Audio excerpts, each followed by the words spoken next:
von Braun, distinguished members of the Academy, dear colleagues and guests.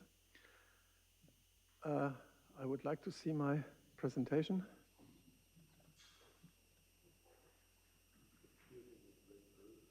That's it. It is a great honor for me to speak to you today about the science that we have to develop in order to respond to the challenges of the Anthropocene. But what is the Anthropocene and what are its scientific challenges?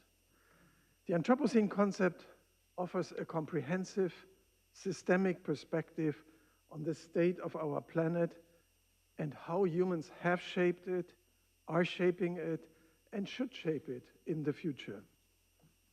That was the original motivation for Paul Crutzen when he launched the concept in 2000, a wake-up call for all of humanity and consequently also for the sciences. A knowledge capable of doing justice to the fundamental changes humanity has imposed on its home planet must be Catholic, that is, all-encompassing, incorporating all scales, regions, and experiences. But how to operationalize this demand in all relevant fields of knowledge, into which the concept of the Anthropocene has entered as a disruptive, disturbing factor of their routines. On March 5, 2024, the International Commission on Stratigraphy announced its rejection of the proposal to formalize the Anthropocene as a geological epoch. This rejection has so far not been substantiated by a detailed scientific justification and remains a puzzling affair. One that symbolizes, however, the challenge that the Anthropocene concept represents for the traditional disciplinary organization of science. And my colleague Francis McCarthy, whose work is shown in this slide, will talk about it in more detail. So what is the Anthropocene? Whatever geologists call it, it describes a new state of the relationship between humanity and the Earth system. In this paper, I argue that a decision in favor of the Anthropocene affects the whole of humanity, and that it depends on a more comprehensive understanding of the concept and what conclusions are drawn from it. Let me present you with a few currently much discussed approaches to the concept of the Anthropocene. One approach is the so-called Great Acceleration, dated to the same period as the stratigraphic Anthropocene, the mid-20th century. In these iconic diagrams of the so-called Great Acceleration, various socioeconomic parameters are plotted alongside Earth system parameters. These correlations show strikingly parallel exponential increases in all selected indicators. This is a typical signature pattern of the Anthropocene. The graphs clearly show that we are on an unsustainable pathway. But what do they tell us about the causal factors? And what about the measures we need to bend these curves? On closer inspection, there is actually no compelling reason why the Great Acceleration should be coeval with the stratigraphic Anthropocene. After all, the stratigraphic Anthropocene is about sediments of processes and not about their causes. A better understanding of the Great Acceleration and its causes is one of the main scientific challenges of research on the Anthropocene. But one consequence is clear. The concept of the Great Acceleration, with its striking parallel between physical and social changes, suggests that we must consider global humanity and the Earth system as one integrated complex system, as the human Earth system. Another much discussed approach to understand the Anthropocene is therefore the investigation of the nonlinear dynamics of this complex system. A particular focus of research and public communication are its tipping points. Analysis of the nonlinear dynamics of the Earth system and its components usually assume that there are a small number of control parameters that govern the behavior of the system and lead to qualitative changes in the system dynamics, when certain threshold values are exceeded. This tipping point behavior is illustrated by the model of a sphere that can move on a potential surface with several local minima, as you see in the slide. Incidentally, the sphere can also represent the Earth as a whole, whose trajectory threatens to lead to a greenhouse state if climate change continues. However, in view of the fact that the real Earth system is a high-dimensional, highly interconnected system, such an image is, of course, simplified. The actual historicity of change process, as it is characteristic for major transformations of the Earth system, such as the emergence and evolution of the biosphere, cannot be fully captured by this physics-based model. What does this model tell us about the dynamics of the Anthropocene and the necessary measures to cope with it? It helps us to understand the couplings and feedbacks within the system, the likelihood of extreme events, the necessity to take into account a broad spectrum of relevant timescales. For instance, the changes which are already committed by our actions in the past and now unfold within hundreds and thousands of years in the future, such as the melting of glaciers and of the polar ice caps. Have we already passed significant thresholds, or are we about to do so? Here the concept of planetary boundaries helps to identify such thresholds as warning signals. But warning signals to whom and to do what? One response is to identify planetary commons and seek measures of planetary government dealing with the most sensitive tipping elements and their couplings. Another response are corrective measures intervening in the market system, such as carbon pricing. The hope is to once again turn the market into an invisible hand acting for human welfare, but this time in a sustainable way. Fundamentally, these measures rely on structures and mechanisms that we have already established in the past and now further develop to address the challenges of the Anthropocene. But if we look at what has been achieved so far, we have little reason for optimism. The record of cumulative CO2 emissions, which are responsible for the global surface temperature increase, shows no substantial effect of our efforts to reduce the share of fossil energy sources by global agreements or the introduction of carbon pricing. There are many reasons to doubt that we will be able to reach the ambitious goals of the Paris Agreement or of the European commitment to carbon neutrality by 2050, just based on the measures already established and planned. Against this background, we see that the problem is perhaps not so much to stop the great acceleration, but to cope with the consequences of what one may call the great accumulation to which it has given rise to. An innovative response to this challenge is to extend the tipping point analysis to the social component of the coupled human-Earth system. If the problem is positive feedback loops causing catastrophic tipping point cascades, then a suitable response may be a cascade of counteracting feedbacks triggered by the social component of the coupled human-Earth system. How can more sustainable agricultural practices, for instance, become contagious and spread according to self-reinforcing dynamics? The new transdisciplinary approach of geoanthropology follows an even broader vision, expanding the Earth system sciences to human Earth system sciences. Geoanthropology takes its method from Earth and complex system science, such as data collection, analysis, and modeling, and integrates them with those of the humanities and the social sciences, expanding their insights to a planetary scale, but without neglecting contingencies and regional differences. It also takes into account experiences and stimuli from outside the academic sphere, from local, practical, and indigenous knowledge to insights from the arts, philosophy, and religion. Geoanthropology aims at understanding the emergence, development, and future pathways of the human Earth system, and therefore needs to follow an evolutionary approach. At its center is the study of the technosphere, the new Earth sphere created by humans that encompasses all human-made technology and infrastructure and now weighs, according to one estimate, over 30 trillion tons. How did the technosphere emerge from the construction of the human niche within the biosphere? And how did it attain the status of a new Earth sphere on a par with and interacting with the other Earth spheres? Which are our possibilities to shape the future evolution of the technosphere? These are some of the key questions to which geoanthropology seeks answers.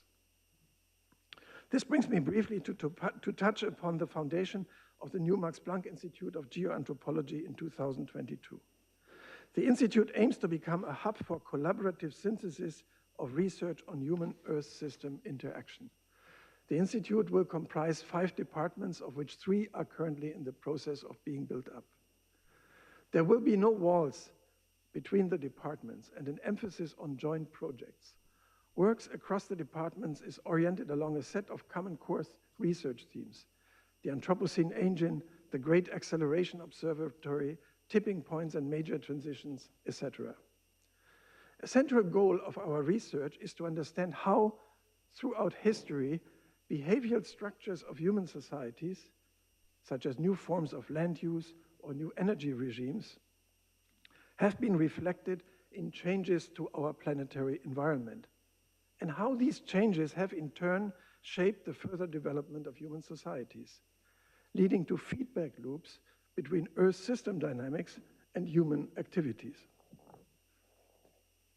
From the perspective of an extended evolutionary theory concerned with these feedbacks, it is plausible to assume that the fundamental driver of the overall dynamics leading the human Earth system into the Anthropocene involves at least 3 key factors: population size, energy and resources, and their regulatory systems, such as social structures and knowledge. More generally speaking, the technosphere as an object of scientific investigation is a typical borderline problem. It can only be adequately described by considering and merging different knowledge systems.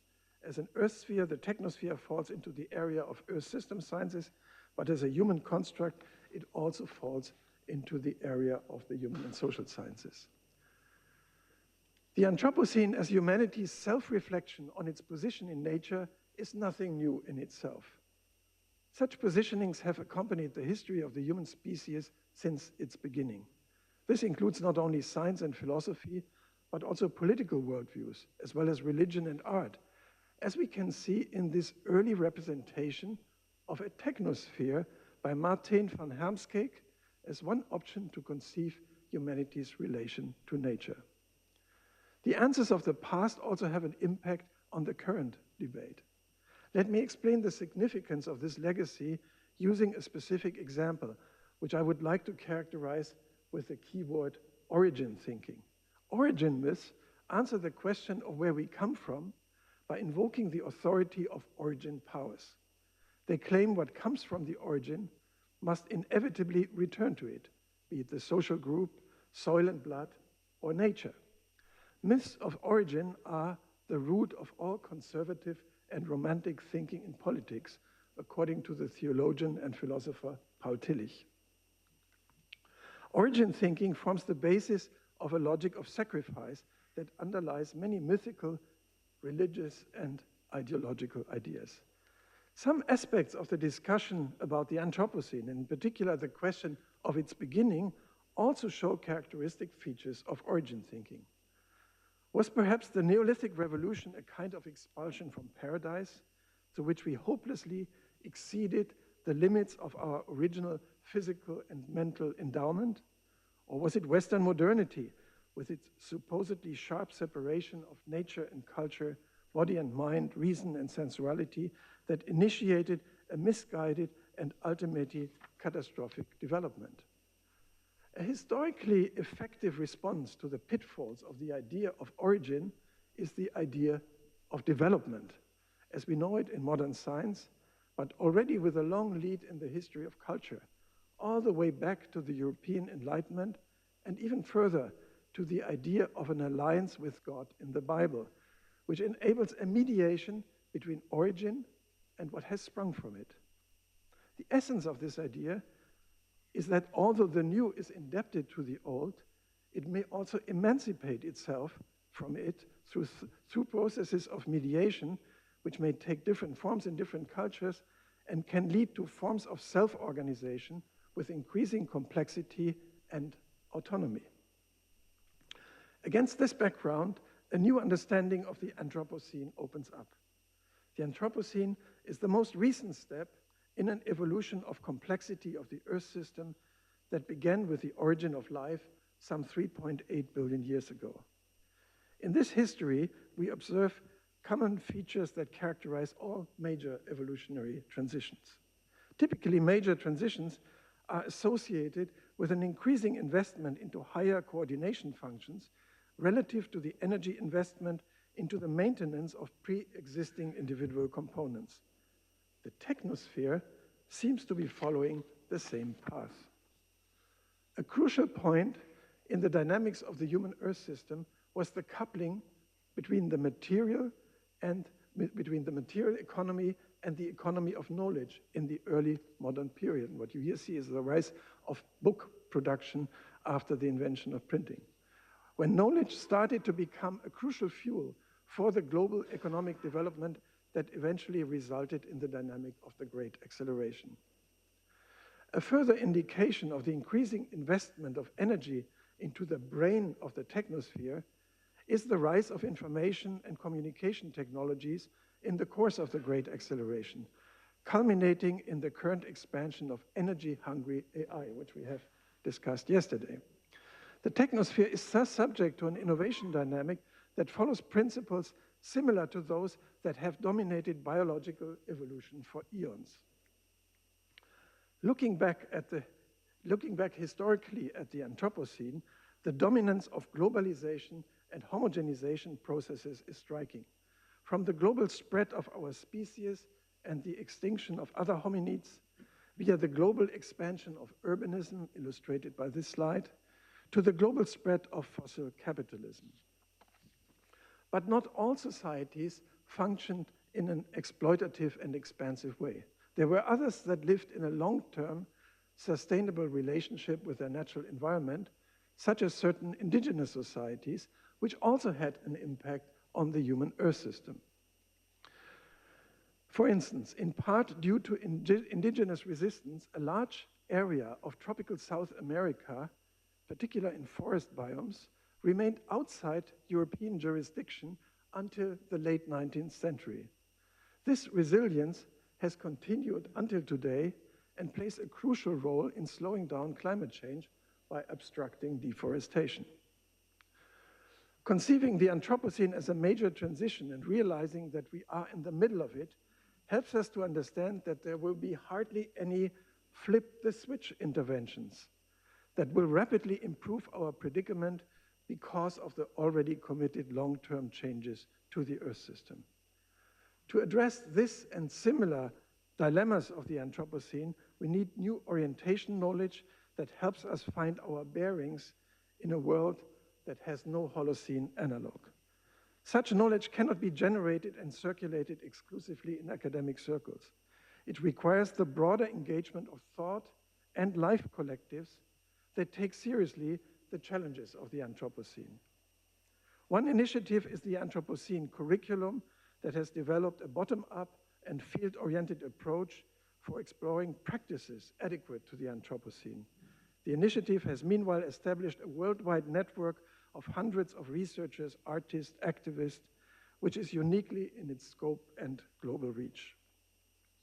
Another example for new forms of interaction between science and society are platforms that facilitate collective decision-making based on data-based models and simulations. The decision theater methodology of Arizona State University, for instance, is such a data-driven, real-time modeling and dialogue format for discussing possible futures with all kinds of stakeholders. This brings me finally back to the question of what a decision for the Anthropocene can actually mean. This decision cannot be in the hands of a single discipline. The subject of this decision is too comprehensive and too important for that. The decision in favor of a human Anthropocene has also a profoundly normative dimension and can therefore not be taken by scientific analysis alone, no matter how comprehensive.